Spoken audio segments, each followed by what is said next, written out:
వందే మాతర గీతాన్ని, మన జాతీయ గీతాన్ని పాడాలంటే వీళ్ళ ధర్మం ఒప్పుకోవట్లేదంట. వీళ్ళకి ఇబ్బంది కలిగించే అంత తప్పుడు పదజాలం మన జాతీయ గీతంలో ఏముంది? సుజలాం సుఫలం మలయజ శీతలం సస్యశ్యామలం మాతరం వందే మాతరం శుభ్రజ్యోత్స్న పులకిత యామినిం పుల్లకుసుమిత ద్రుమదల శోభినిం సుహాసినీం సుమధుర భాషినిం సుఖదాం వరదాం మాతరం వందే మాతరం. దీనికి అర్థం, తీయని నీటితో, కమ్మని పండ్లతో, చల్లని గాలులతో, పచ్చని పైరుతో విలసిల్లే భారతమాతకి వందనం.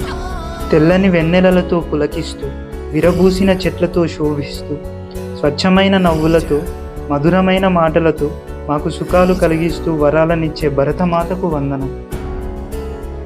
అసలు ఇందులో వీళ్ళ మనోభావాలు దెబ్బతినే పదజాలం ఏముంది? భరతమాతకు వందనం అనడమే వీళ్ళకి ప్రాబ్లం అయితే, మాకంటూ ప్రత్యేక దేశం కావాలని దేశాన్ని 3 ముక్కలు చేసి పాకిస్తాన్, బంగ్లాదేశ్ అని తీసుకున్న తర్వాత కూడా భారతదేశాన్ని, జాతీయ గీతాన్ని ఎందుకు ముక్కలు చేస్తున్నారు? జై హింద్, జై భారత్.